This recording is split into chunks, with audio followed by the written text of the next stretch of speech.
Nancy is a conductor's daughter. One day she was working on Skarloey with some polish and a rag. Skarloey was snoozing happily, but Nancy wanted to talk. "Wake up, lazy bones. Your brass is filthy. Aren't you ashamed?" "No," yawned Skarloey. "You're just an old fusspot." And Skarloey closed his eyes. He was thinking about his friend Rheneas and all the good times they had shared before Rheneas went away to be mended.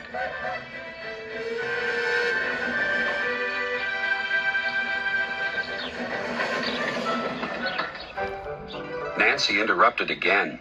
"Don't you want to look nice when Rheneas comes home?" Skarloey wasn't sleepy anymore. "What? When?" "Soon. Daddy told me. I'm going now," she said. "Nancy, stop. Do I really look nice? Please polish me again." "Now who's an old fusspot?" laughed Nancy and set to work once more. Duncan was jealous. "Aren't you going to polish me too?"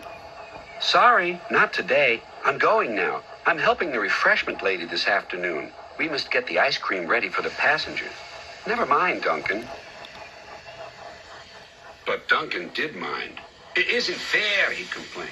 "Peter Sam gets a special funnel, Sir Handel gets special wheels, passengers get ice cream, but I'm not even polished."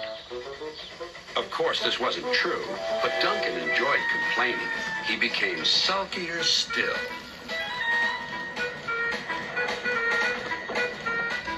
That afternoon, there was bad news from up the line. "One of Skarloey's coaches has come off the rails," called Duncan's driver. "We'll have to take workmen there right away." "All this extra work," grumbled Duncan. "It wears an engine out." "Rubbish. Come on."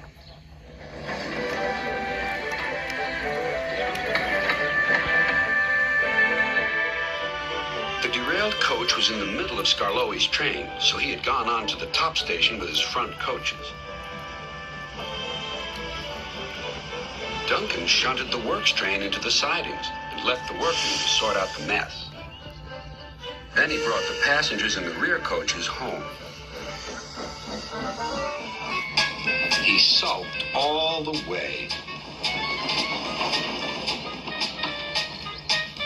"I get no rest, I get no rest," he muttered. Duncan made the journey very difficult. He was short of steam, so his driver waited a while in the hope of raising more. But Duncan wouldn't try. "We'll keep our passengers waiting," said his driver. Duncan was cross. "You always think about the passengers and never about me."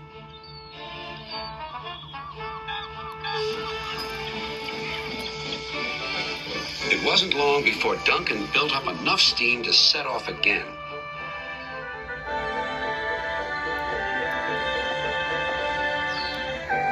But he was still very grumpy and cross. "I'm overworked and I won't stand it." At last they reached the viaduct near the station. "Come on, Duncan," called his driver. "One more effort and you'll have a rest and a drink at the station." Then Duncan was very rude. "Keep your own station. I'm staying here." And he did, too. Skarloey had to haul Duncan and his train all the way to the platform.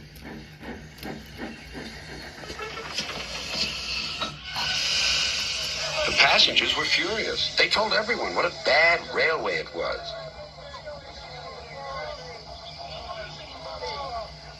That night, Sir Topham Hatt spoke to Duncan.